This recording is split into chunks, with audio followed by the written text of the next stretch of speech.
ऐसे है मेरे राम,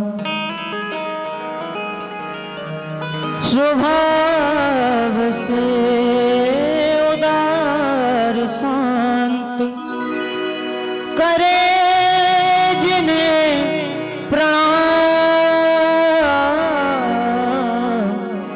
ऐसे है मेरे राम, ऐसे है मेरे राम, ऐसे है मेरे राम, ऐसे है मेरे राम, स्वभाव से उदार शांत, स्वभाव से उदार शांत, करे जिन्हें प्रणाम,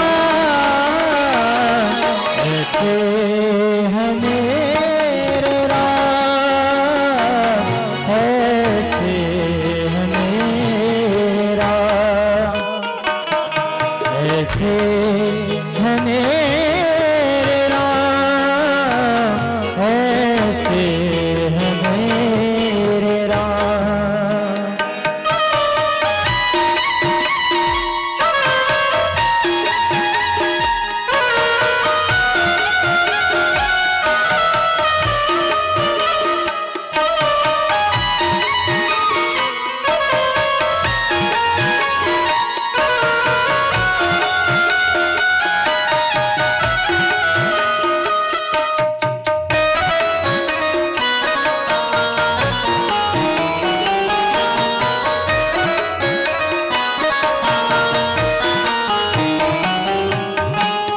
राम समित्र न राम सभ्राता, सबसे निभाए सबका नाता, राम समित्र न राम सभ्राता, सबसे निभाए सबका नाता, मेरे राम,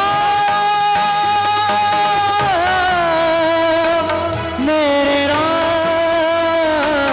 मेरे राम, राम सा पति नहीं राम सा दाता, सबसे निभाए सबका नाता, स्वभाव से उदार शांत, स्वभाव से उदार शांत, करूं जिन्हें प्रणाम, ऐसे है मेरे राम, ऐसे है मेरे राम,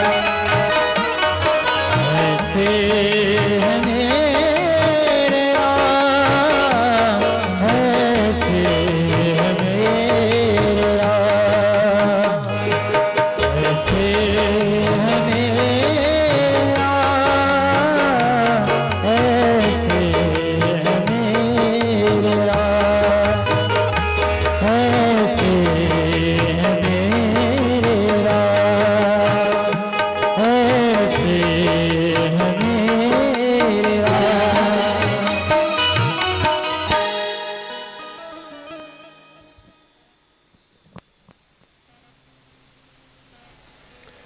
यं ब्रह्मवेदान्तिविदो वदन्ति परं प्रधानं पुरुषं दधान्ये विश्वेशगतो कारणमीश्वरं मा तस्मै नमो विघ्नविनाशनाय श्रीमन्महागणाधिपतये नमः।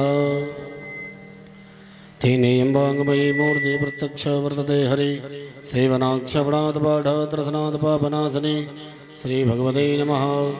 कलशोपरिवर्णाय नमः, सुखदैवकलशाय नमः। सर्वोपचारार्थे गन्धाक्षतपुष्पाणि समर्पयामि।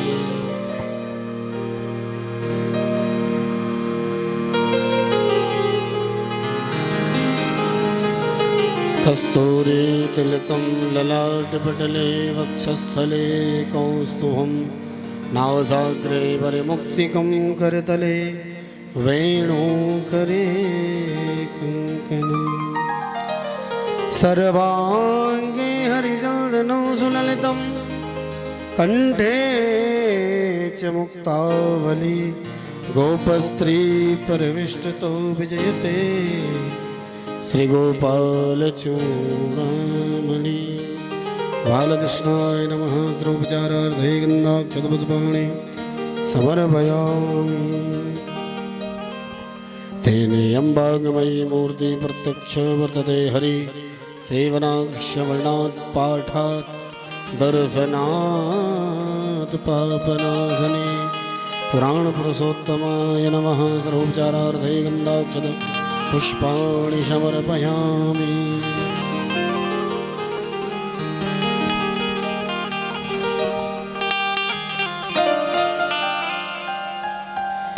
जन्माद्यस्य तुन्वयादितरतः चार्थे सुभिज्ञस्वराट् तेने ब्रह्महृदाययादिकवये मुह्यन्ति यत् सूरया तेजो वारिमृदां यथा विनिमयो यत्र सर्गो मृषा धाम्नास्तेन सदा निरस्तकुहकं सत्यं परं धीमहि धर्मः प्रोज्यते केन्द्रभूत्र परमो निर्मत्सराणां सदां वैद्यं वास्तववस्त्रमत्र शिवदं तापत्रयो नमोलनं श्रीमद्भागवते महामुनिकृते किं वा परीरीश्वरो सद्यो हृद्यवरुध्यते कृतभिः शुश्रूषभिस्तक्षणा श्रीपुराण पुरुषोत्तमाय नमः सर्वोपचारार्थे गन्धाक्षतपुष्पाणि समर्पयामि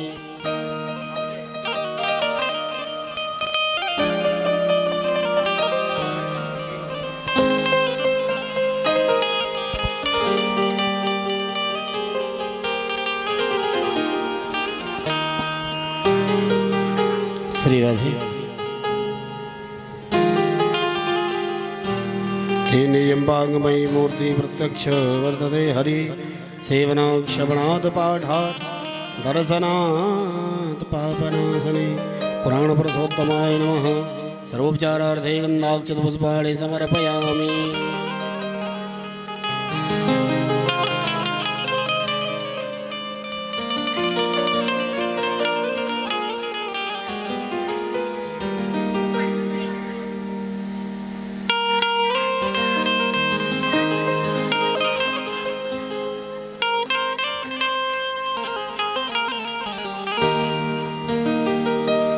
पुराण पुरुषोत्तमाय नमः जन्माद्यस्य तुन्वयादितरतश्चार्थे सुभिज्ञस्वराट् तेने ब्रह्महृदाययादिकवये मुह्यन्ति यत् सूरयः तेजो वारिमृदां यथा विनिमयो यत्र सर्गो मृषा धाम्नास्तेन सदा निरस्तकुहकं सत्यं परं धीमहि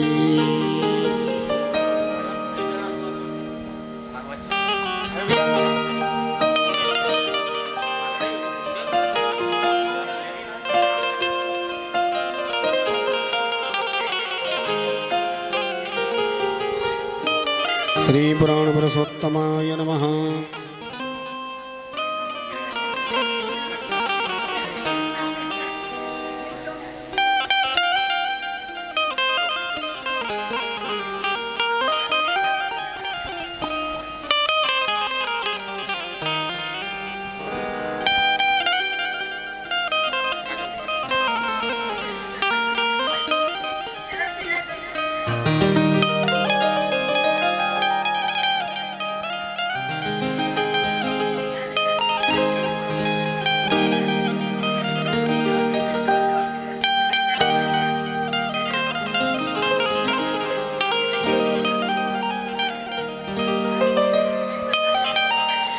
ह्रीमिति प्रज्वाल्याः नमः इति सम्पूज्य ज्वालामालिन्यै नमः रत्नेश्वर्यै नमः।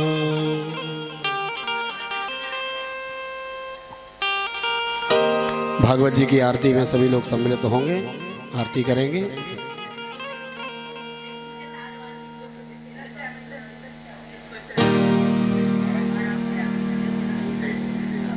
चल ही नहीं पाएंगे।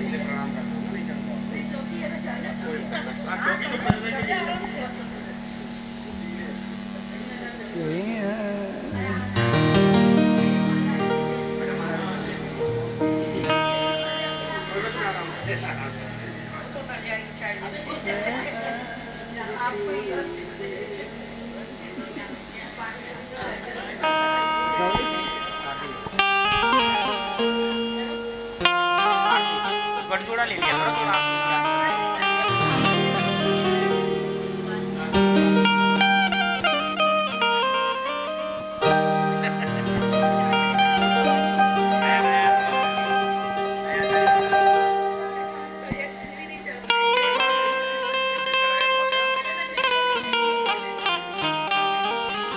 ह्रीमिति प्रज्वाल्याः नमः इति सम्पूज्य ज्वालामालिन्यै नमः रत्नेश्वर्यै नमः चन्द्रमा मनसो जातचक्षुः सूर्यो अजायत श्रोत्रादायस्य प्राणस्य मुखादग्निरजायत।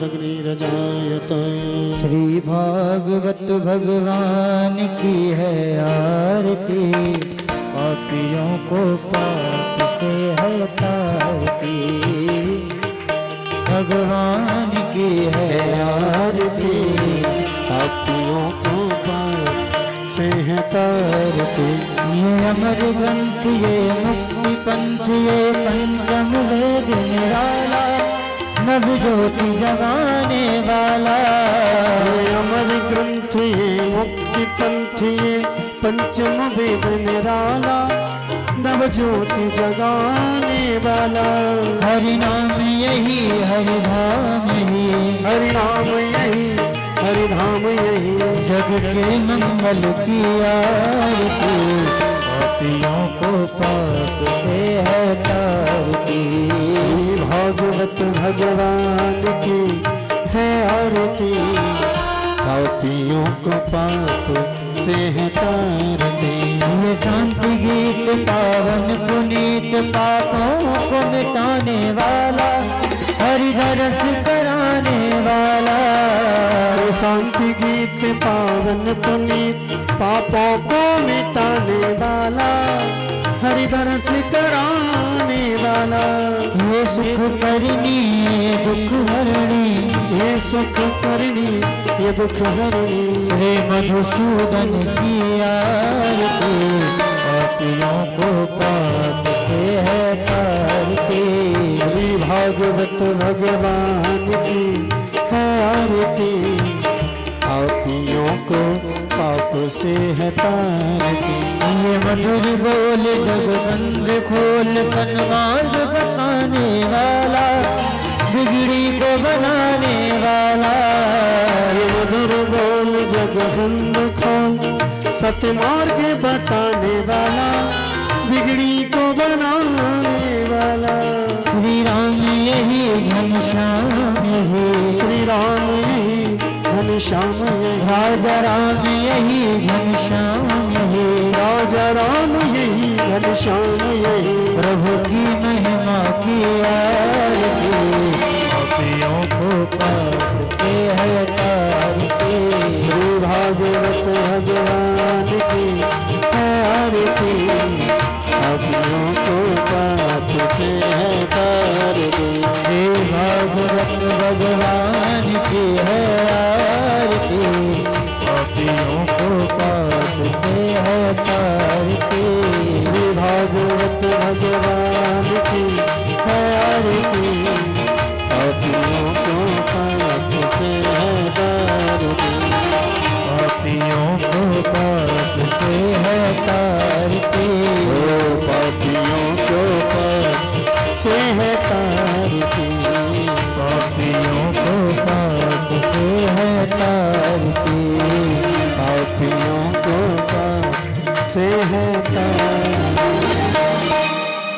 जलेन शीतलीकरणं पुष्पै देवाभिवन्दनं, स्वात्मनं हृदयारोग्यारथे हृदयाभिवन्दनं मन्त्रपुष्पाञ्जलिं। जगनेन यज्ञमयजन्त देवास्तानि धर्माणि प्रथमान्य सन्नः देहनाकं महिमानः सचन्द्रचन्द्रपूर्वे साध्याः सन्ति देवः। एकदन्ताय विद्महे वक्रतुण्डाय धीमहि तन्नो दन्ती प्रचोदयात्। गणाम्बिकाय विद्महे कर्मसिद्ध्यै च धीमहि तन्नो गौरी प्रचोदयात् नन्दनन्दनाय विद्महे यशोदानन्दनाय धीमहि तन्नः कृष्ण प्रचोदयात् सेवन्ति कामकुलचम्पकपाटलाब्जै पुण्यगजातिकरवीररसाल पुष्पै बिल्वप्रवाल तुलसीदलमञ्जरे वै तां पूजयामि जगदीश्वर मे प्रसीद नानासुगन्धपुष्पाणि यथा कालोद्भवानि च पुष्पाञ्जलिं मया दत्तं गृहाण परमेश्वर श्रीपुराणपुरुषोत्तमाय नमः मन्त्रपुष्पाञ्जलिं समर्पयामि। बोलिए श्रीमद्भागवत महापुराण की जय। श्री वेदव्यास जी महाराज की जय। श्री सुखदेव जी महाराज की जय। वृंदावन बिहारी लाल की जय। जय जय श्री राम। राधे जय जय श्री राधे। सभी लोग अपने अपने स्थान पर विराजमान हो जाएं।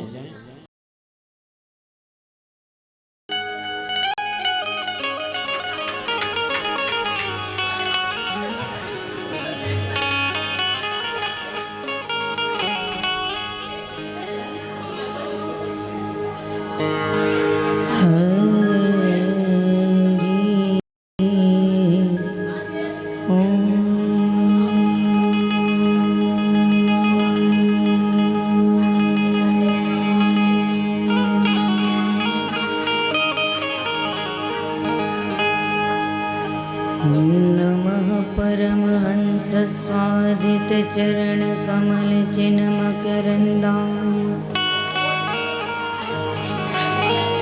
भक्त जन मानस निवासाय श्री रामचंद्रा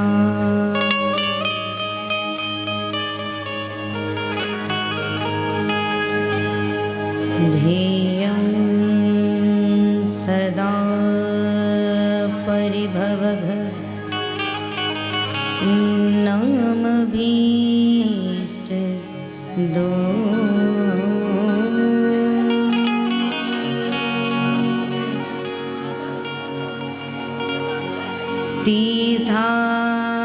तीर्थास्पदम शिव विरिन्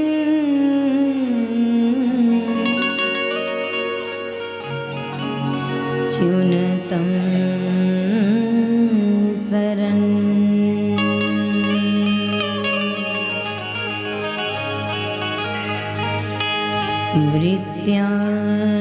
वृत्यार्थिहं प्रणतपाल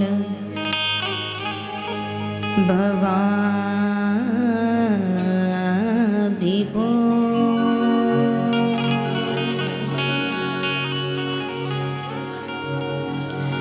वन्दे महापुरुष ते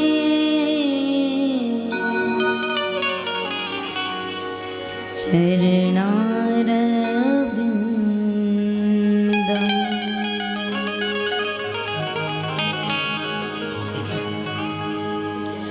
वंशी विभूषित करा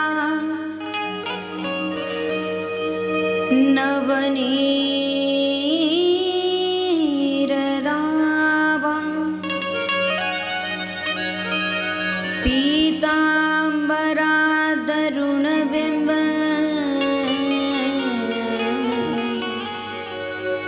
बफलाधरोष्ठ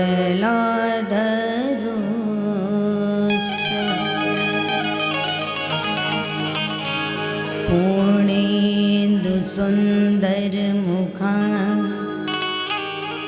दरविंद नेत्र कृष्णात् परम किमपि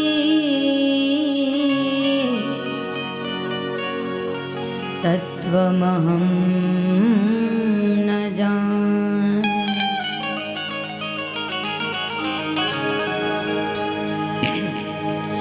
सीतानाथ समारंभ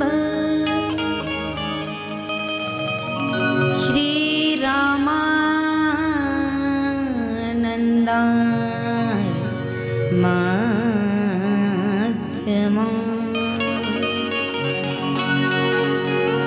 अस्मदाचार्य पर्यन्ता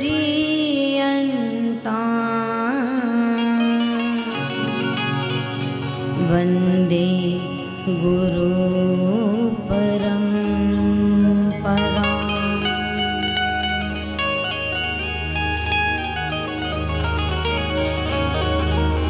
जय जय श्री राधा रमण, जय जय नवल किशोर,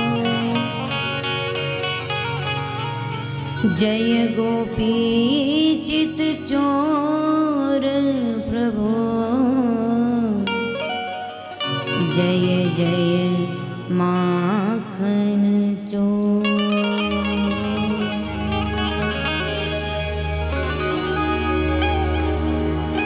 बोल वृंदावन बिहारी लाल की जय। श्रीमद् भागवत महापुराण श्री सद्गुरुदेव भगवान श्री राधा रानी सरकार श्री चक्रधर भगवान जय जय श्री राधे। आए बड़े ही भाव के साथ आज वैष्णव महाकुंभ के इस मंगलमय पर्व, जिसमें कि तीसरा शाही स्नान आज के दिन है, वृंदावन की पावन पुण्यमयी भूमि है और ठाकुर जी की अहेतु की कृपा है। इन समस्त कृपाओं के चलते श्री ठाकुर जी की मंगलमयी कथा में हम सब अवगहन करेंगे। उससे पूर्व मन वाणी को पवित्र करने के लिए श्री ठाकुर जी के मंगलमय नाम का उच्चारण भाव के साथ मिल करके मस्ती के साथ झूमते हुए अपनी हस्ती को भुला करके भगवान के मंगलमय नाम को स्मरण करें। जय जय रमण हरि बोल, जय जय राधा रमण हरि बोल, जय जय राधा रमण हरि बोल, जय जय राधा रमण हरि बोल, जय जय राधा रमण हरि बोल, जय जय राधा रमण हरि बोल, राधा रमण हरि बोल, जय जय राधा रमण हरि बोल, जय जय राधा रमण हरि बोल, जय जय राधा रमण हरि बोल, जय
दोनों हाथों को उठाते हुए बड़े भाव से जय जय राधा रमण हरि बोल, जय जय राधा रमण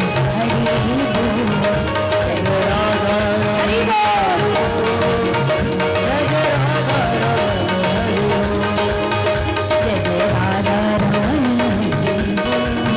जय जय राधा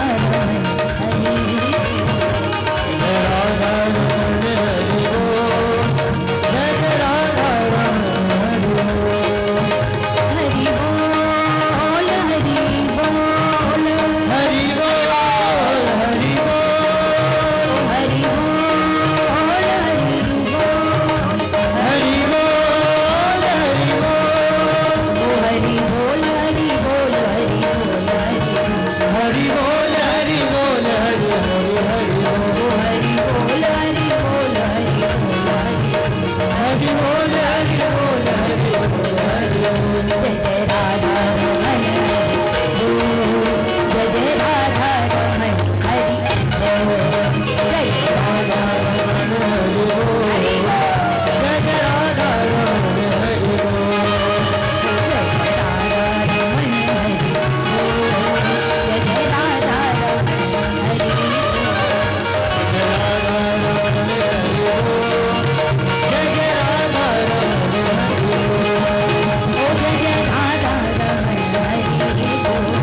जय जय राधा जय जय राधा रमण हरि बोल, जय जय राधा रमण हरि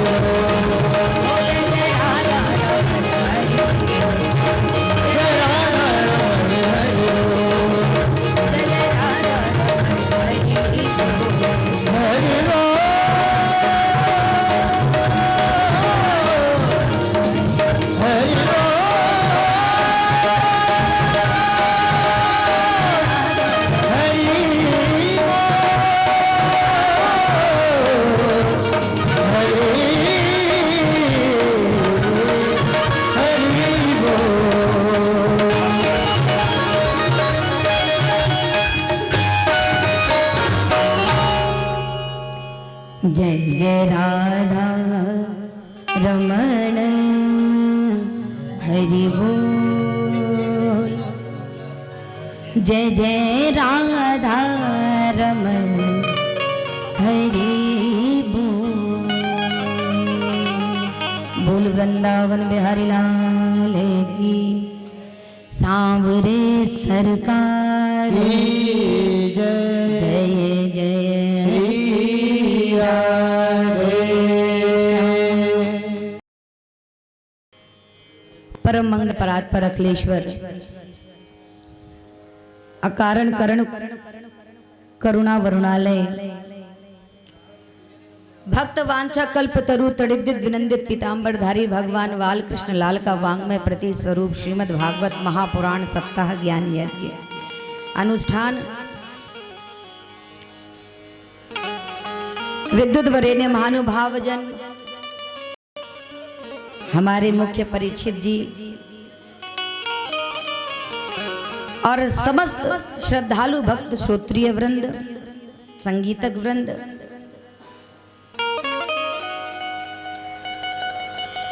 आज इस कर्म ज्ञान और भक्ति अनुष्ठान के तृतीय दिवस में आप हम समस्त जन ब्रज वसुंधरा में श्री राधा माधव आश्रम में विराजमान होकर के भगवान की पतित पावनी कथा गंगा में अवगहन करने के लिए आज यहाँ विराजमान हैं और आज तृतीय दिवस की कथा है। और जैसा कि पूज्य आचार्य जी ने पहले ही बताया कि आज वैष्णव महाकुंभ पर्व के तृतीय स्नान का शाही स्नान का पर्व है।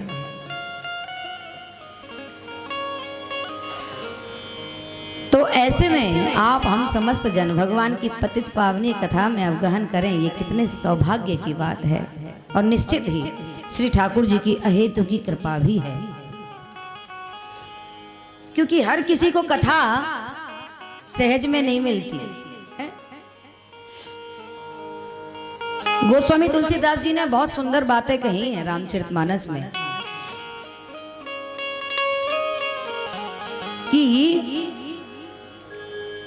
अत हरि कृपा जाहि पर होई।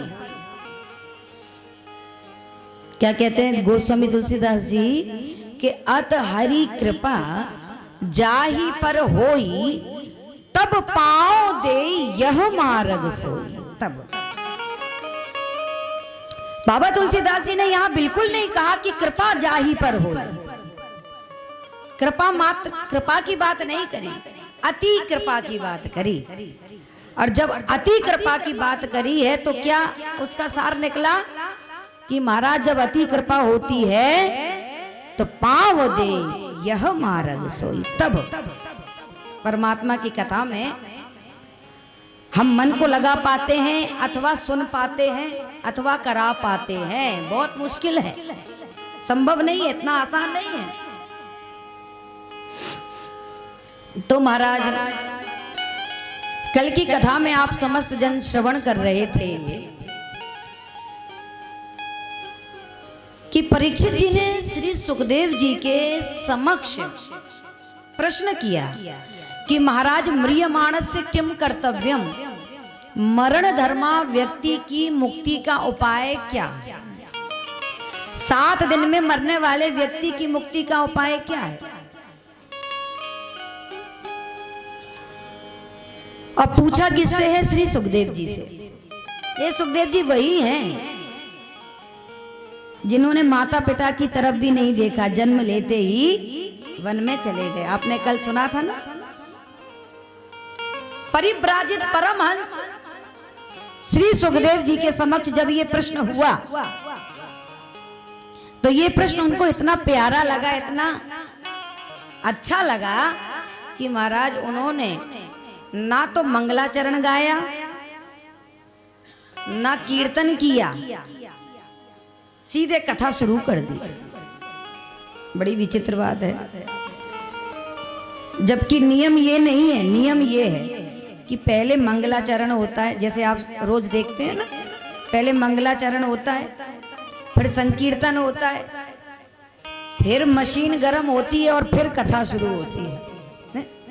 लेकिन श्री सुखदेव जी को ये प्रश्न इतना प्यारा लगा कि उन्होंने ना तो मंगलाचरण ना कीर्तन, सीधे कथा। इस प्रश्न की विशेषता क्या है वो आप सुनिए कि प्रश्न कितना प्यारा है। सीधे ही बोल पड़े श्री सुखाचार्य जी, कहते हैं क्या कि वरियानेशते प्रश्न क्रतो लोक हितो नृप, वरियानेशते प्रश्न क्रतो लोक हितो नृप, आत्मवित् सम्मतः पुंसां श्रोतव्य दिशुया परं, वरियानेशते प्रश्न। अरे राजन, वरिया नेशते प्रश्न क्रतो लोक हितो नृप। राजन, लोक हित के लिए बहुत श्रेष्ठ और उत्तम प्रश्न पूछा है। उत्तम क्यों है, श्रेष्ठ क्यों है? क्योंकि परीक्षित जी ने यहाँ पर ये नहीं पूछा कि महाराज हम 7 दिन में मरने वाले हैं, 7 ही दिन है, तो हमें बचने का ऐसा कोई उपाय बताओ कि मरे ना। ये प्रश्न करते तो ये व्यक्तिगत प्रश्न होता, उनके स्वयं के लिए, हित के लिए होता। लेकिन यहाँ पर प्रश्न क्या है? परीक्षित जी ने प्रश्न किया है, महाराज 7 दिन में मरने वाले व्यक्ति की मुक्ति का उपाय क्या है? तो ये प्रश्न फिर व्यक्तिगत ना होकर के समष्टिगत हो गया, सार्वभौम सबके हित के लिए हो गया। इसलिए श्री सुखदेव जी बड़े प्रसन्न हुए और उन्होंने प्रश्न सुनकर के सीधे कथा सुनाई है। और प्रथम अक्षर निकला है वरिया, वकार। वकार ब्रह्म का बीज मंत्र है। भीतर जो भरा होता है बाहर वही प्रकट होता है ना। जैसे आप प्याज लहसुन खा करके आए हैं तो डकार प्याज लहसुन वाली ही आएगी, क्या फलाहार वाली आएगी? बोलो। मूली आदि खाकर बैठे तो डकार कैसी आएगी? भीतर क्या भरा है उस बात का बहुत बड़ा महत्व है महाराज। तो श्री सुखदेव जी के भीतर सामान्यता नहीं है, ब्रह्म की जो वो पदवी है, वो जो आनंद है, वही तो श्री सुखदेव जी के भीतर विराजमान है। और वो ब्रह्म का आनंद लिए हुए जब पहली बार बोले हैं तो ब्रह्म का बीज मंत्र वकार ही निकला। क्या कह रहे हैं? वरियानेशते प्रश्न क्रतो लोकहितो आत्मवित सम्मत पुंसा श्रोतव्य दिसुया परा वरियानेशते प्रश्न। राजन, बहुत सुंदर प्रश्न किया। अब सुनो, 7 दिन में मरने वाले केवल आप ही नहीं हो। 7 दिन में मरने वाले ये जितने भी जीवात्मा बैठे हैं ना, ये 7 ही दिन के भीतर मरते हैं और 7 ही दिन के भीतर जन्म लेते हैं। सोम मंगल बुध गुरु शुक्र शनि रवि, इसके अलावा कोई 8वां दिन आज तक बना है? 7 ही दिन के भीतर सब काम होते हैं। और महाराज सबको मरना निश्चित है। विडंबना इस बात की है कि ये सब जानते हैं कि हमें एक ना एक दिन इन्हीं 7 दिनों के भीतर में से मरना तो है।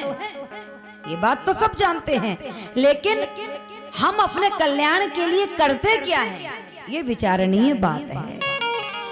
हर किसी की दृष्टि इस बात पर नहीं है, जानते सब हैं।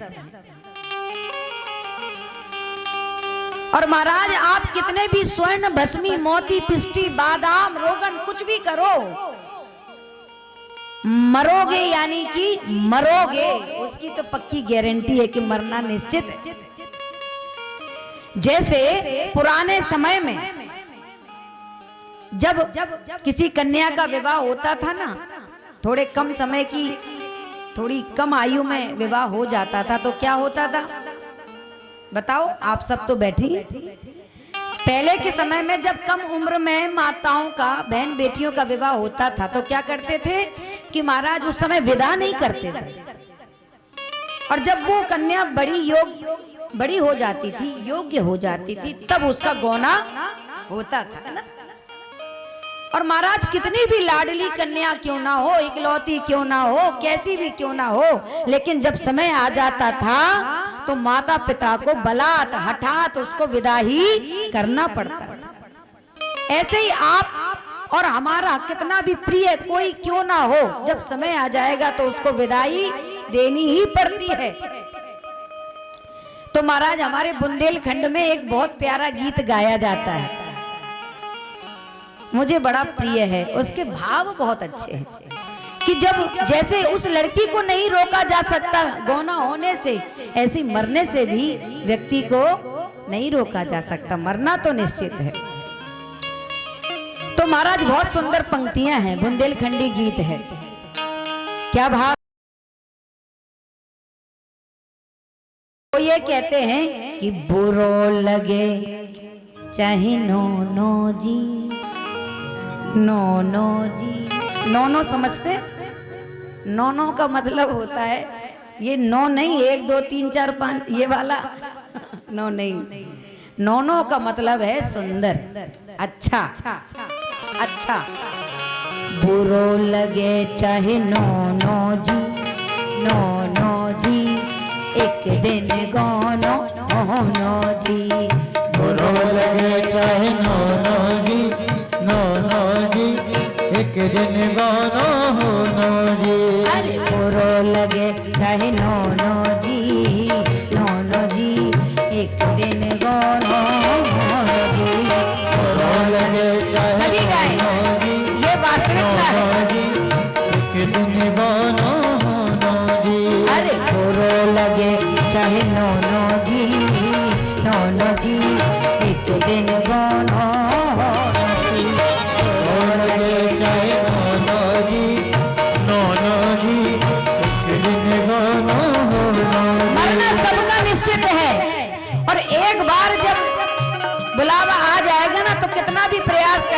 जाओ, बच नहीं पाओगे। इसी बात को गीतकार कह रहे हैं क्या के आयल बउआ लौटत नाही, आयल बउआ लौटत नाही, आयल बउआ लौटत नाही, आयल बउआ लौटत नाही, लौटत नाही जी लौटत नाही, लौटत नाही जी लौटत नाही, आयल बउआ लौटत नाही। आयल बउआ लौटत नाही। चाहे तोलो सोनो जी, है ना, कुछ भी तोलोगे बच नहीं पाओगे। फिर चाहे तोलो सोनो जी, सोनो जी एक दिन गोनो होनो जी, चाहे तोलो सोनो जी, सोनो जी एक दिन गोनो होनो जी। अरे तोलो लगे चाहे गोनो जी, एक दिन गोनो होनो जी। रो लगे जाए नोनो जी, नोनो जी एक दिन गोनो होनो जी। यही वास्तविकता है, इससे कोई नहीं बच पाया।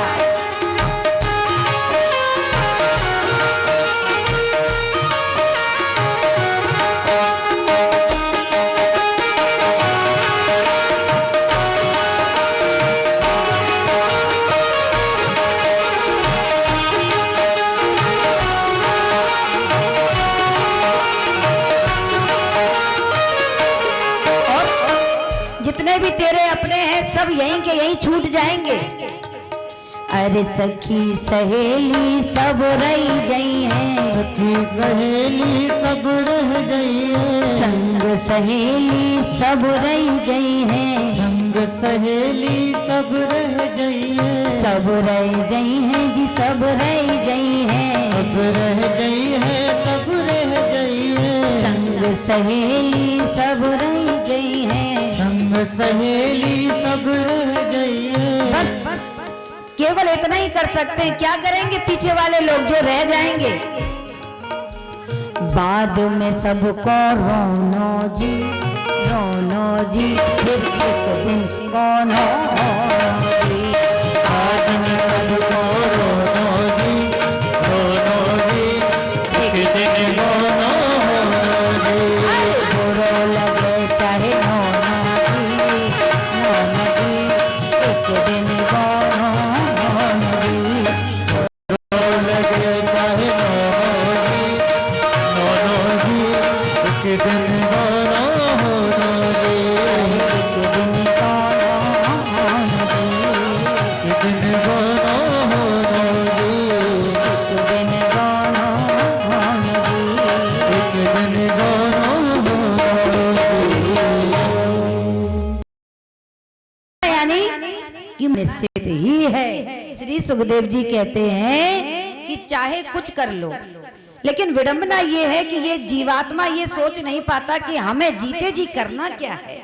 मरना तो निश्चित है, मुक्ति के लिए क्या करना है। तो मुक्ति का उपाय बताते हुए श्री सुखदेव जी कहते हैं, राजन सुनो, तस्मात् भारत सर्वात्मा, भारत कह रहे हैं परीक्षित जी को, और यही भारत शब्द श्रीमद् भगवत गीता में ठाकुर श्री कृष्ण चंद्र भगवान ने अर्जुन के लिए संबोधन दिया, और वही संबोधन आज परीक्षित जी को दिया, क्योंकि उन्हीं के वंश के हैं ना। तो तस्मात् भारत सर्वात्मा, भगवान हरीश्वर, श्रोतव्य कीर्तितव्यश्च, स्मर्तव्यश्चेष्टा भयम्। वे कहते हैं कि महाराज मरण धर्मा व्यक्ति की मुक्ति का उपाय तो केवल एक ही है। मैं नहीं कह रही हूं, मैं अपने मन से एक भी बात नहीं कहूंगी, भागवत की बात बता रही हूं। सुखदेव जी कहते हैं, राजन मरण धर्मा व्यक्ति की मुक्ति का उपाय केवल एक है, क्या? श्रोतव्य, कथा सुनो। सत्संग में जाओ, इसके अलावा और कोई उपाय। अच्छा देखो, परीक्षित जी भी क्या कर रहे हैं, सत्संग ही तो सुन रहे हैं।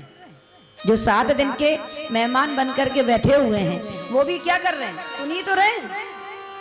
तो यही बात श्री सुखदेव जी कहते हैं, राजन श्रोतव्य, भगवान की कथा सुनो, इसके अलावा कोई और साधन और उपाय नहीं है। और फिर जो सुना है श्रोतव्य, फिर आगे कह रहे कीर्तितव्य, जो सुना है उसका चिंतन करो। कीर्तन का मतलब केवल ढोल मजीरा लेकर बजाने से नहीं है। कीर्तन करने का मतलब ये भी होता है कि महाराज भगवान के गुणानुवादों का हृदय से चिंतन करो, लीलाओं का चिंतन करो, है? तो श्रोतव्य, फिर कीर्तितव्यश्च, और फिर कह रहे हैं स्मर्तव्यश्चेच्युता भयम, फिर स्मरण करो। और तब तुम देखोगे कि धीरे धीरे संसार की चिंताएं दूर होती जाएंगी, परमात्मा का चिंतन बढ़ता चला जाएगा। यहाँ पर बहुत सुंदर बात कही है परीक्षित जी ने कि महाराज आपने बहुत प्यारी बात कही, लेकिन मन लगे तब तो हम सुने। आपने कहा कि कथा सुनो, मन नहीं लगता कथा में, क्या करें? जैसे हम मंदिर गए और पंडित जी ने कहा कि महाराज पुष्प चढ़ाओ तो आप चढ़ा दोगे, फल चढ़ाओ तो चढ़ा दोगे, वस्त्र चढ़ाओ तो चढ़ा दोगे, दक्षिणा चढ़ाओ तो चढ़ा दोगे। और कहीं पंडित जी बोल पड़े कि मन चढ़ाओ, तो बोलो आपकी बस की बात है क्या? नहीं है, मन चंचल है। परीक्षित जी प्रश्न कर रहे हैं, महाराज मन नहीं लगता, इसका कोई उपाय बताओ। और फिर मेरे पास तो समय भी बहुत कम है, केवल 7 ही तो दिन है। श्री सुखदेव जी मुस्कुराते हुए कहने लगे, राजन 7 दिन क्या आपको कम लगते? इस दुनिया में ऐसा कौन माई का लाल है जो ये गारंटी से कह सकता है कि मैं 7 दिन तक नहीं मरूंगा? तुम्हारे पास ये गारंटी तो है कि मैं 7 दिन तक नहीं मरूंगा, 7वें दिन ही मरूंगा। यहां पर एक पल का भी ठिकाना नहीं है, बहुत समय है। अरे राजा खट्टवांग ने तो एक मुहूर्त में अपनी मुक्ति की प्राप्ति कर ली, फिर तुम्हारे पास तो 7 दिन है। ये देखो, कुशल डॉक्टरों की पहचान यही है। कई डॉक्टर ऐसे होते हैं, थोड़ी बहुत बीमारी का बखेड़ा खड़ा कर देते हैं, अरे इतनी बड़ी बीमारी, ऐसा ऐसा, इतना इलाज, इतना पैसा। और कुछ डॉक्टर ऐसे भी होते हैं महाराज कि बड़ी बीमारी है, लेकिन बात इस प्रकार से करेंगे कि महाराज रोगी का आधा रोग तो वहीं ठीक हो जाएगा, डरने की कोई आवश्यकता नहीं, हम तो बैठे, अरे ऐसे तो होता रहता है, बस मरीज आधा ठीक वहीं हो गया। श्री सुखदेव जी ने आधा तो परीक्षित जी वो क्या कहते हैं, कम में बहुत है और मन नहीं लगता, तो उसके लिए 4 उपाय बताए। जितासनो जित श्वासो, जित संगो जीते सतो रूपे, मनः संधारी धियः। 4 उपाय है राजन। क्या बता रहे हैं? उन्होंने कहा कि पहले तो आसन को जीतो, एक आसन पर बैठ करके भगवान का भजन करने का अभ्यास है। अब सही सही बताना कि हम महाराज 10-15 मिनट या आधे घंटे भी बैठना हमारा एक जगह पे बहुत मुश्किल होता है फिर कहीं पैर पसारेंगे, फिर इधर देखेंगे, फिर कहीं मोबाइल देखेंगे, फिर कहीं बात करेंगे, फिर कहीं टाइम देखेंगे, मुश्किल है। और जैसे तैसे आप बैठ भी जाओ तो मन इधर उधर भागता है। हम बैठे कथा में, चिंतन चल रहा है, महाराज भोजन नहीं किया, भंडारे की सब्जी बची है कि नहीं ये होता है कि नहीं? जो अनुभव वाली बात है वही बात करिए। यही होता है, मन बड़ा चंचल है, मन इधर से उधर भागता है। पहली बात तो बैठना मुश्किल है, और बैठ जाए तो मन का लगना और मुश्किल है। तो आसन को जीतना बहुत बड़ी बात है राजन। जितासनो, आसन को जीतो। कैसे होगा? तो उपाय बता रहे हैं। जितत श्वासो, आसन को जीतने के लिए प्रातः ब्रह्म मुहूर्त में उठ करके प्राणायाम करो। इसका अभ्यास करने से आपकी शारीरिक क्षमताएं बढ़ती हैं। अनुलोम विलोम कपालभाति इत्यादि करना चाहिए, यही बात बता रहे हैं।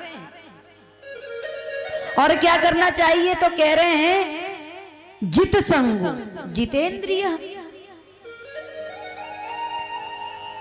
जितासनो जित श्वासो जित संगो, फिर अच्छा संग करो। और अगर अच्छा संग ना मिले तो बुरे संग से बचो, इतना तो कर सकते हैं ना। या तो अच्छा संग करो और अच्छा ना मिले तो बुरे से बचो, इतना तो करो। जित संगो और जितेंद्रिय, फिर जितेंद्रिय होकर के जब ये सारी बातें आपके जीवन में आ जाएंगी तब आप जितेंद्रिय होने की राह पर बढ़ोगे। और जितेंद्रिय होकर के फिर भगवान का भजन करो, तब देखो कितना आनंद आता है। यहां पर परीक्षित जी ने सुखदेव जी से प्रश्न किया, महाराज आपने बहुत प्यारी बात कही, लेकिन मैं अब ये जानना चाहता हूं कि भगवान जिसका भजन करने के लिए आप हमें कह रहे हैं, वो भगवान इस दुनिया को, इस सृष्टि को कैसे बनाते हैं? तो महाराज जब ये प्रश्न हुआ तो श्री सुखदेव जी को अब जाकर के इतनी कथा सुनाने के बाद अब ध्यान आया, ओहो भगवान का तो मैंने ना तो मंगलाचरण किया और ना ही कीर्तन किया, और कथा चलने लगी।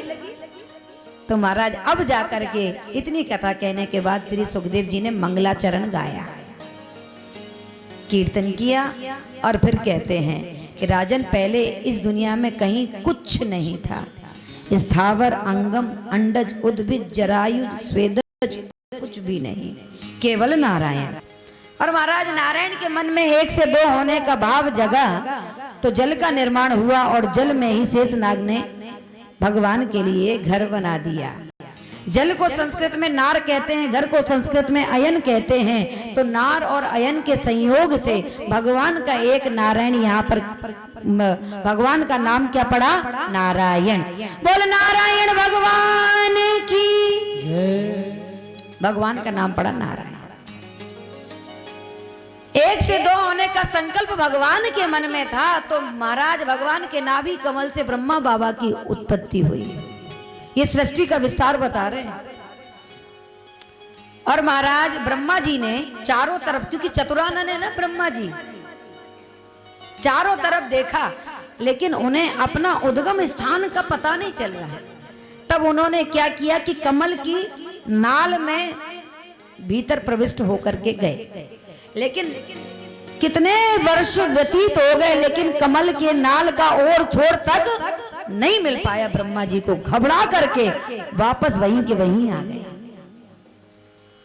और महाराज तब जाकर के ब्रह्मा बाबा को दो शब्द सुनाई दिए, तप तप तप। ये हिंदी वर्णमाला के 21वें और 16वें नंबर के वर्ण हैं। तप करो। तब ब्रह्मा जी ने तप किया, और तब परमात्मा ने प्रकट होकर के चतुश्लोकी भागवत का दान ब्रह्मा बाबा को किया, और कहा कि आज से मैं आपको विधाता बनाता हूं, आप विधाता बनकर के सृष्टि का निर्माण करो। ब्रह्मा जी ने कहा, प्रभु आपने मुझे विधाता की पदवी प्रदान तो कर दी, लेकिन यदि अभिमान आ गया तो फिर उसकी कौन गारंटी लेगा? भगवान ने कहा, देखो अभिमान किसमें आता है? अभिमान उसमें होता है, जैसे कि एक उदाहरण से समझिए कि एक ऊंट जब पहाड़ से दूर होता है तो ऊंट यही विचार करता है, ये पहाड़ ऊंचा नहीं है, मैं ऊंचा हूं, ऐसे ही सोचता है ना। और जब ऊंट पहाड़ के पास आ जाता है तब उसे पता चलता है, ओह ये तो गलती कर दी मैंने, मैं ऊंचा नहीं हूं, ये पहाड़ ही ऊंचा है। इसीलिए तो कहावत भी बन गई कि अब आया ऊंट पहाड़ के नीचे है? तो जिसको मेरी सत्ता का ज्ञान नहीं होता, मैं कौन हूं क्या हूं, उसे ही अभिमान होता है। और जो मुझे जान गया, मुझे पहचान गया, उसमें अभिमान नहीं हो सकता। चतुश्लोकी भागवत का दान भगवान ने ब्रह्मा जी को कर दिया। और यहाँ पर परीक्षित जी ने सुखदेव जी के समक्ष फिर से प्रश्न किया। व्याधस्य चरणम ध्रुवस्य च वयो विद्या गजेन्द्रस्य का जातिर्विदुरस्य यादवपते रुग्रस्य किं पौरुषम् कुब्जाय कमनीय रूपमधिकं किं तत्सुदाम्नो धनं भक्त्या तुष्यति केवलं परमयो भक्ति प्रियो माधवा। प्रश्न किया, बहुत सुंदर प्रश्न किया है कि महाराज आपसे एक बात पूछनी है। क्या? परीक्षित जी कहते हैं कि भगवान किसको मिलते होंगे महाराज, ये बताइए आज। क्या जो नित्य ही स्नान ध्यान करके शुद्ध पवित्र रहता है, क्या भगवान उसको मिलते हैं? मैं जानना चाहता हूं। सुखदेव जी ने मुस्कुराते हुए कहा, स्नान ध्यान की आवश्यकता नहीं है। यदि ये बात सच होती तो कोल भील जो वर्ष कई महीनों तक नहीं स्नान करते थे, रामचंद्र जी ने उनको हृदय से क्यों लगाया? वो तो कहते थे कि अस हमार प्रभु बड़ सेवकाई ले ही न बासन बसन चुराई। ये तो हमारी गनीमत समझो कि हमने आपके सोटा लोटा लंगोटा नहीं छिनाया, नहीं तो ये भी यहीं धर जाओ, पधारो यहाँ से। लेकिन भगवान राघवेंद्र सरकार ने कोल भीलों को अपने हृदय से लगाया, इसलिए ये कहा जा सकता है कि स्नान ध्यान इसकी आवश्यकता नहीं है। तो परीक्षित जी ने कहा, महाराज फिर मैं समझ गया, भगवान उसे ही मिलते होंगे जो अनुभव सिद्ध महापुरुष हो, वयोवृद्ध हो, ज्ञान वृद्ध हो। श्री सुखदेव जी ने कहा, यह बात भी सत्य होती तो ध्रुव जी मात्र 5 वर्ष के थे, भगवान की प्राप्ति किस प्रकार से हो गई? परीक्षित जी ने कहा, तो फिर मैं समझ गया कि भगवान उसे ही मिलते होंगे जो बहुत बड़ा पढ़ा लिखा हो, विद्वान हो। श्री सुखदेव जी ने मुस्कुराते हुए कहा, अगर ये बात सत्य होती तो गजेंद्र कौन से विश्वविद्यालय में पढ़ करके आया बताओ? परीक्षित जी ने कहा, महाराज आप बात तो सही कह रहे, तो भगवान उसे जरूर मिलते होंगे जो कुलीन परिवार में जन्म लेकर के आता है, जो ब्राह्मण वंश का हो, कुल का हो, क्षत्रिय वंश का हो। श्री सुखदेव जी ने कहा, ना राजन ये बात भी सत्य नहीं है। अगर ये बात सत्य होती तो विदुर जी दासी के पुत्र थे। कौन थे? दासी के पुत्र होने के बाद भी विदुर जी पर भगवान ने कृपा करी। अब बताओ, भगवान के लिए तो सच्चे मन की आवश्यकता है। आपके पास वस्तु की कमी हो चल जाएगी, लेकिन भाव का अभाव नहीं चलेगा। विदुर जी का नाम आते ही विदुर चरित्र जानने की इच्छा ज्ञापित की तो श्री सुखदेव जी सुनाने लगे। 3 स्कंद का यहाँ पर प्रारंभ हुआ। यदा तु राजा स्वसुतान साधो पुष्णान धर्मेन विनष्ट दृष्टि। ये उस समय की बात है जब कौरव पांडवों के साथ अन्याय कर रहे थे। उस समय हस्तिनापुर के महामंत्री हैं विदुर जी। विदुर जी ने आकर के धृतराष्ट्र को समझाया, महाराज आप बहुत बड़ी गलती पर हैं। आप क्या समझते हैं कि पांडवों में बल नहीं है? अरे वे तो आपका आदर करते, सम्मान करते, इसलिए वो कुछ बोल नहीं रहे। लेकिन आपके जो बालक हैं वो ठीक नहीं कर रहे। और वेद शास्त्र यही कहते हैं कि परिवार में यदि कोई पापी हो जाए जिसके कारण पूरे परिवार को हानि हो तो महाराज उसको त्याग देने में ही भलाई है। और एक परिवार को त्यागने से यदि पूरे समाज की भलाई हो तो परिवार को त्याग देने में भलाई है। और पूरे समाज को त्यागने से पूरे नगर की भलाई हो तो उसको त्याग देना चाहिए। यही नीति है। आपके परिवार में दुर्योधन कलंक पैदा हो गया, महाराज उसको त्याग दो। धृतराष्ट्र ने जब सुना तो महाराज मौन है। और इतने में दुर्योधन वहां पर आ गया और दुर्योधन ने सुन ली वो बात जो बात कर रहे थे विदुर जी धृतराष्ट्र से। तो तुरंत तड़क कर भड़क करके चिल्लाने लगा और कहने लगा कि मेरे पिता को मेरे खिलाफ भड़काता है, निकल जा मेरे राज्य से। और महाराज विदुर जी अपनी पत्नी को लेकर के कदली के वन में आकर के भगवान का भजन करने लगे। देखो यही भक्तों की पहचान है, जो स्थिति परिस्थिति जीवन में आए उसे भगवान का प्रसाद समझ करके सहज स्वीकार कर लेना, यही भक्त का लक्षण है। एक बार दुर्योधन ने कपटपूर्ण मैत्री के चलते भगवान को बुलाया तो भगवान शांति दूत बनकर के हस्तिनापुर आए हैं। बड़ी भारी भीड़ लगी हुई है और भीड़ में विदुर जी खड़े हुए हैं अपनी पत्नी के साथ। भगवान का षोडशोपचार विधि से पूजन हो रहा है, पुष्प वृष्टि हो रही है। भगवान ने किसी की तरफ दृष्टि नहीं डाली और जैसे ही नेत्र उठा करके देखा तो विदुर जी को देखा और इशारा कर दिया, काका हम आएंगे, निश्चिंत कर दिया। विदुर जी के मन का मयूर नाचने लगा, हृदय रूपी समुद्र में आनंद की हिलोरें उठ रही हैं कि भगवान का इशारा हो गया, जरूर आएंगे।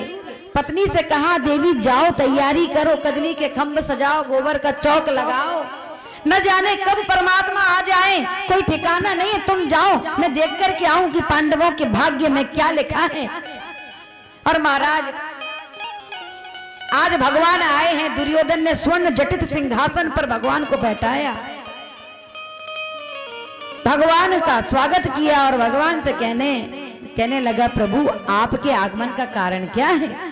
भगवान ने कहा, दुर्योधन मैंने कभी तुम्हें दुर्योधन नहीं माना, तुम तो सुयोधन हो, तुम बहुत अच्छे हो।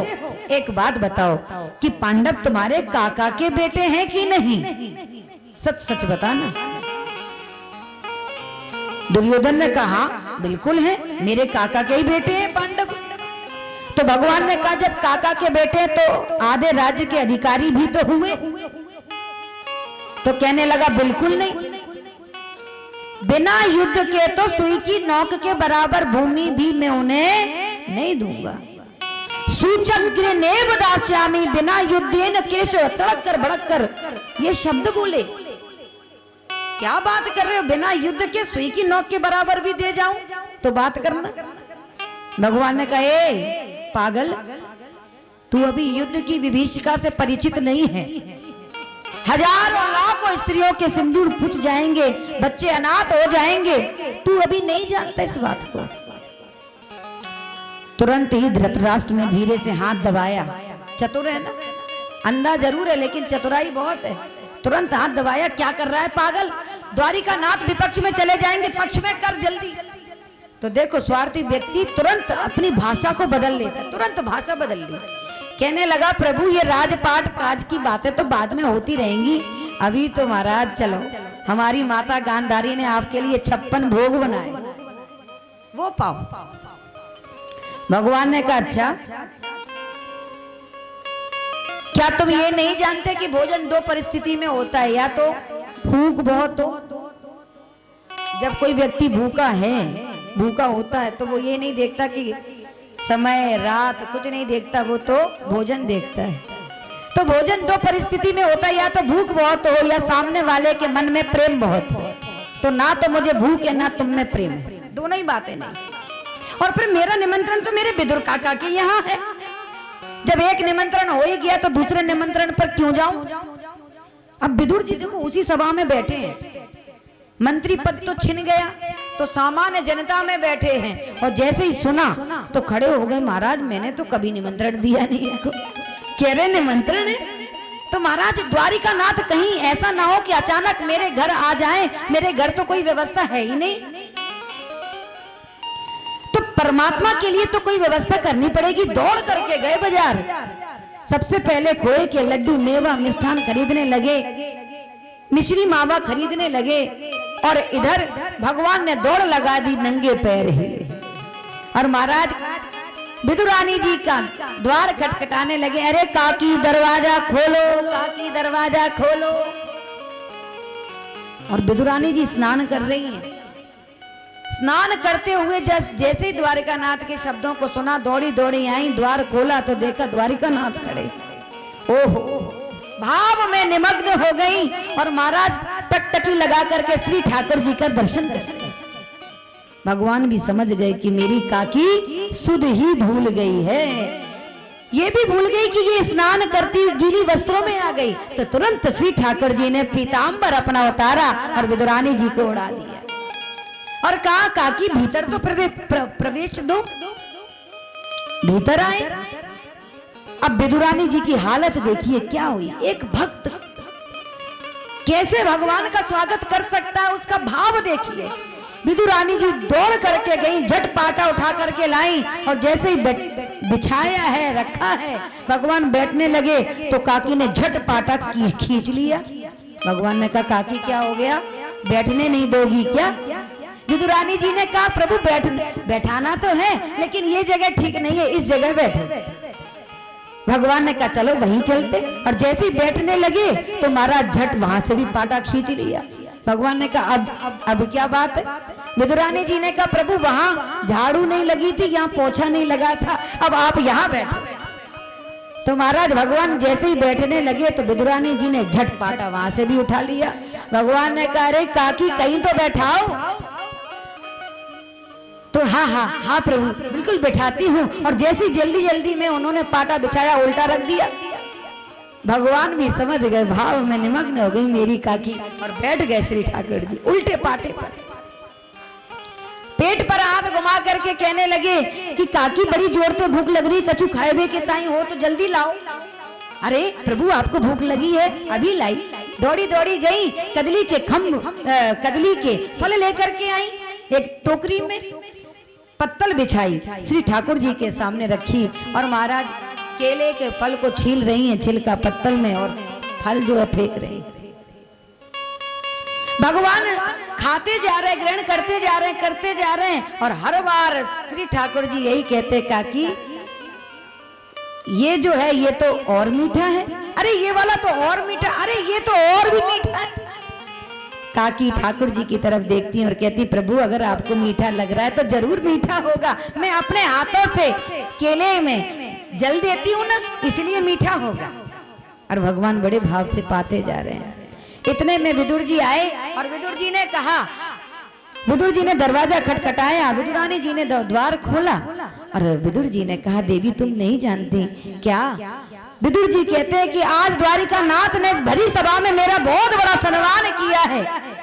अरे जिस सभा में कर्ण, दुशासन, दुर्योधन आदि बैठे हुए हैं, उस सभा में द्वारिकानाथ ने ये कहा कि मेरा निमंत्रण मेरे काका के यहाँ है, देवी जल्दी करो, कहीं ऐसा ना हो कि ठाकुर जी आ जाए और हमारे पास कोई व्यवस्था ही ना रहे।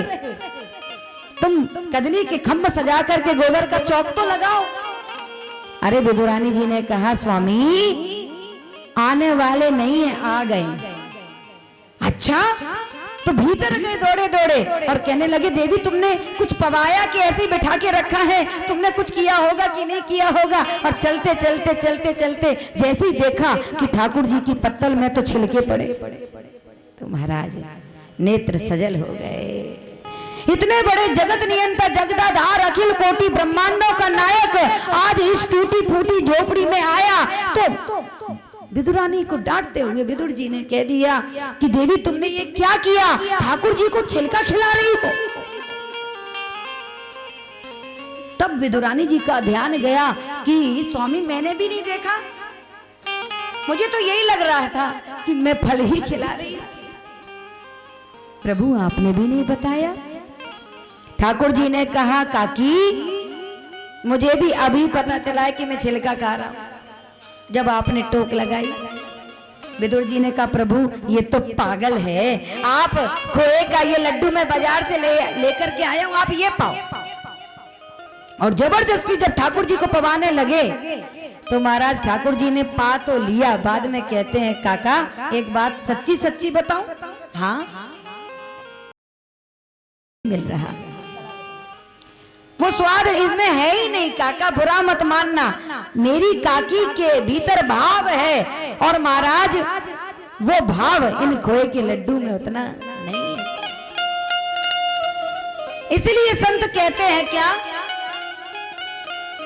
कि भाव का भूखा हूं मैं, भाव ही एक सार है और भाव से मुझको भजे तो भव से बेड़ा पार है। भाव बिन कुछ भी वो देवे तो मैं कभी लेता नहीं, और भाव से एक फूल भी दे तो मुझे स्वीकार है। यही तो बात है। एक बार राघवेंद्र सरकार से लखनलाल जी ने प्रश्न कर दिया, राघव आपका भोग न जाने कितने स्थानों पर लगाया गया है, आपको सबसे अच्छा भोजन कहाँ का लगा, आज आप बता दो। राम जी ने बहुत सुंदर उत्तर दिया लक्ष्मण जी को। भगवान कहते हैं लखन तुम्हें जानना है? हाँ प्रभु। तो राम जी कहते हैं कि अवध राजधानी में न जनक घराने में, अवध राजधानी में न जनक घराने में, जानकी परोसे पकवानों में भी पायो ना, अमृत के पान में न कौशल्या के थान में, सातों अवतारों में सौमित्र जू ऐसो स्वाद कहीं पायो ना। कैसा स्वाद? कहा महाराज जो स्वाद मुझे बिल्ली मैया के बेरू में मिला, वो स्वाद कहीं और प्राप्त नहीं हुआ। तो महाराज विदुर जी के भीतर भाव है, वस्तु का अभाव चल जाएगा लेकिन भाव का अभाव नहीं चलता। और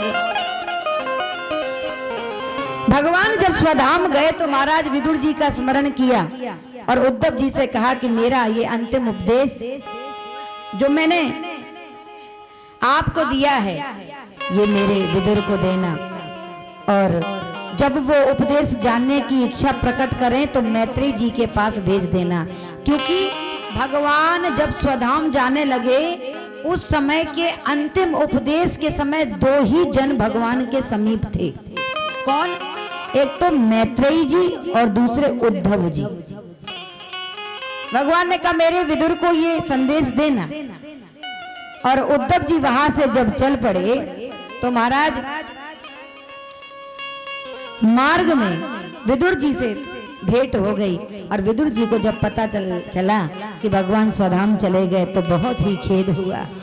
भगवान का अंतिम उपदेश जानने की इच्छा प्रकट करी तो महाराज मैत्री मुनि के पास भेजा, और मैत्री मुनि हरिद्वार धाम जैसे ही उनके निकट आए हैं विदुर जी, तो महाराज आज मैत्रेयी जी जैसे परम संत दासी पुत्र विदुर के लिए दौड़ पड़े। क्यों? इसलिए दौड़े क्योंकि जिनका स्मरण, जिनका ध्यान प्रभु ने जाते जाते किया, क्या वो सामान्य हस्ती होगा?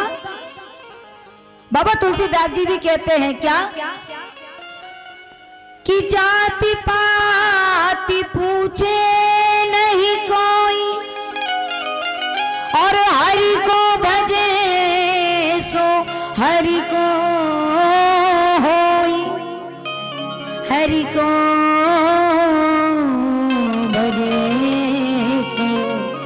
हरि को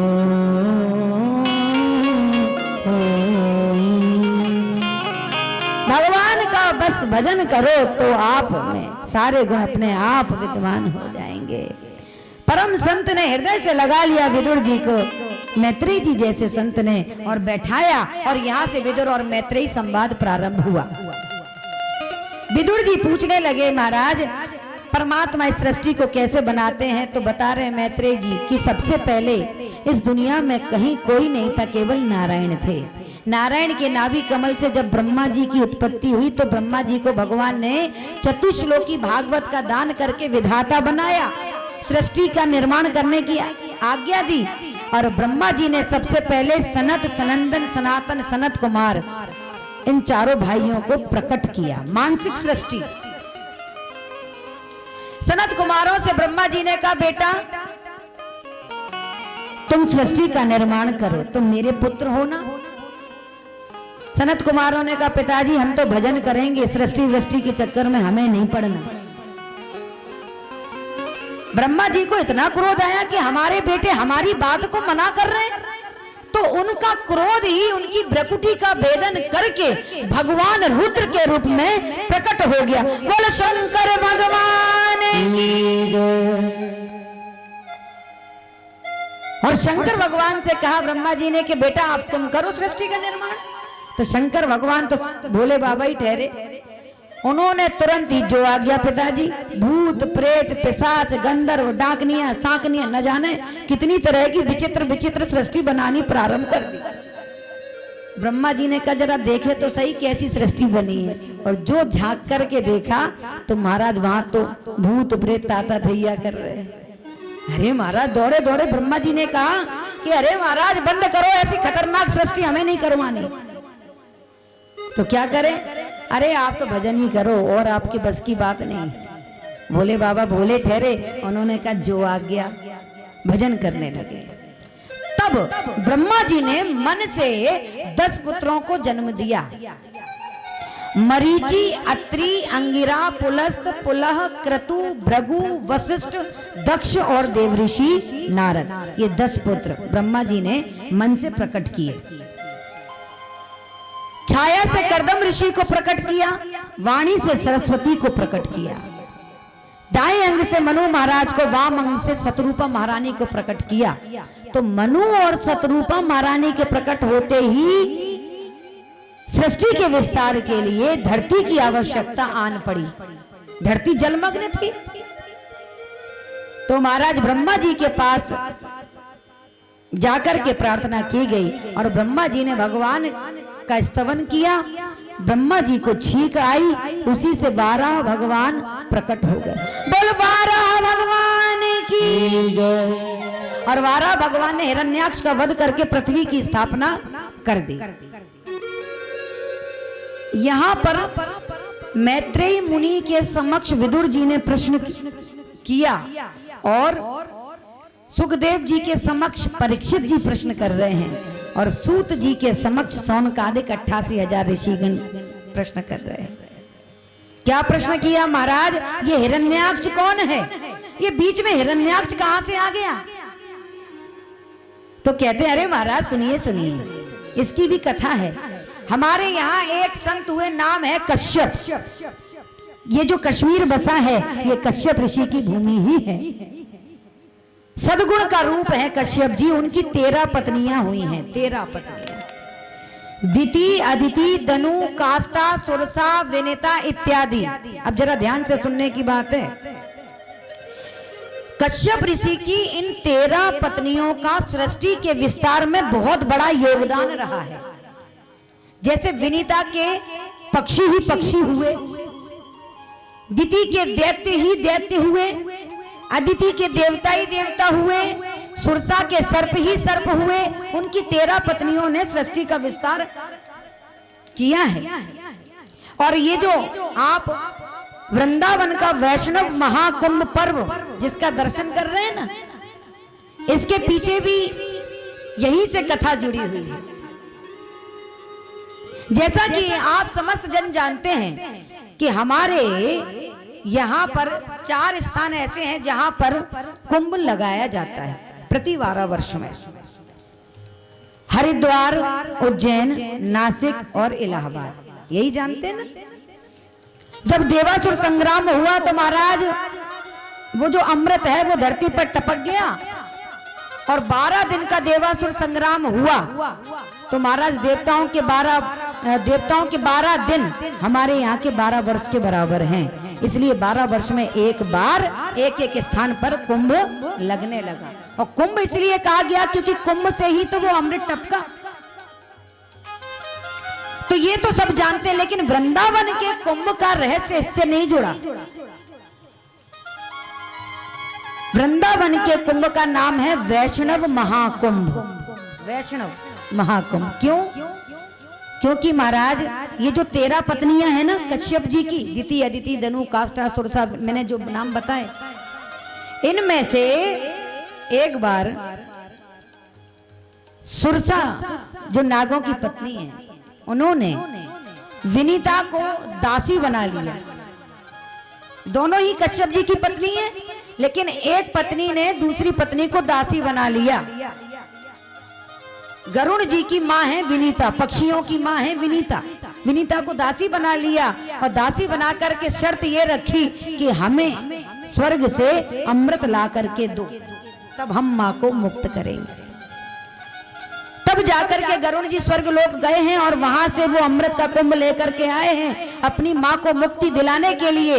और महाराज थक हार करके चूर हो करके जब श्री धाम वृंदावन से गुजरने लगे तो महाराज यहीं पर उन्होंने विश्राम किया, गरुड़ जी ने, और यहीं पर कदम्ब वृक्ष पर विश्राम किया।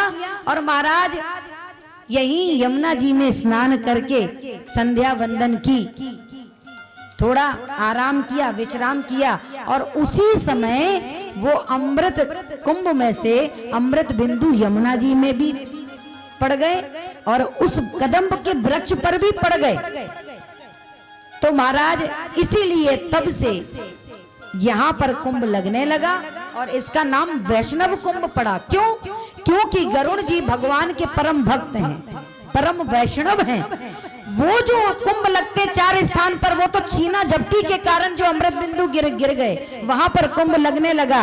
और यहाँ पर तो गरुड़ जी जो परम वैष्णव हैं, परम संत हैं, परम भक्त हैं, उनके द्वारा सहजता पूर्वक इस श्रीधाम वृंदावन में वो अमृत बिंदु गिरे, यमुना जी में गिरे। इसलिए इस कुंभ का नाम है वैष्णव महाकुंभ।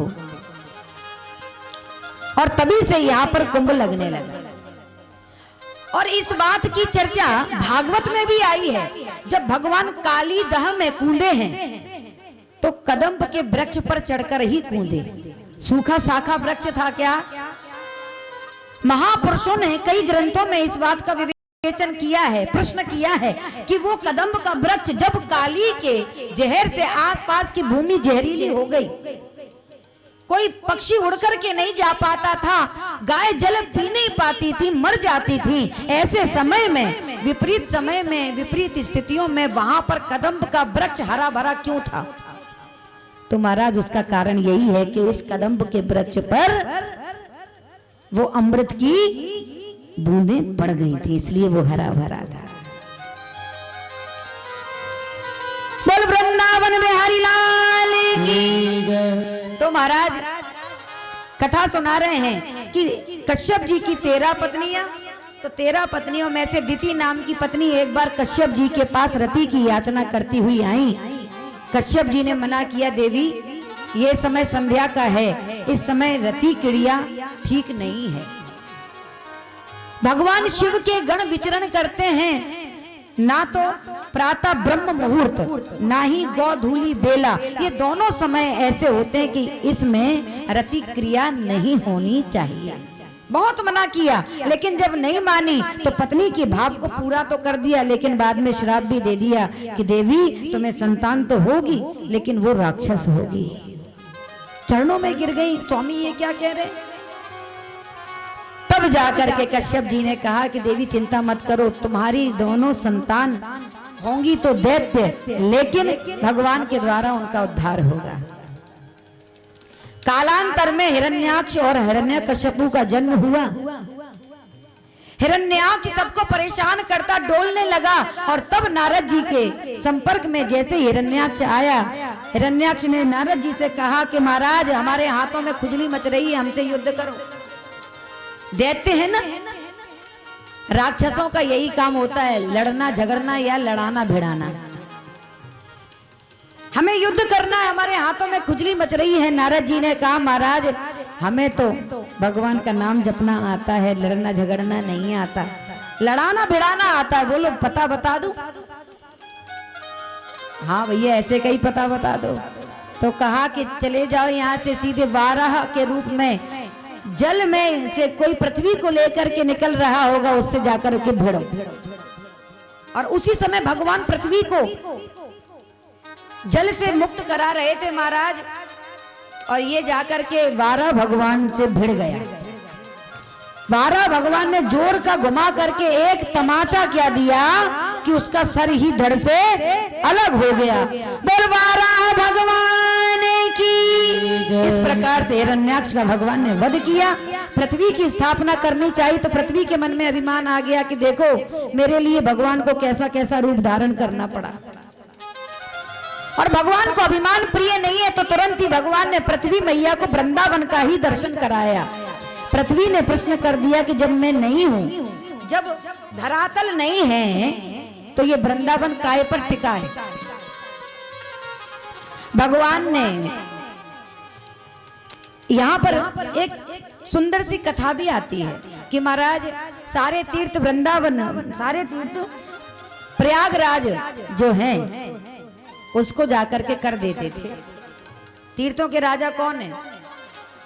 प्रयागराज, तभी तो कहते हैं प्रयागराज राजा हैं तीर्थों के।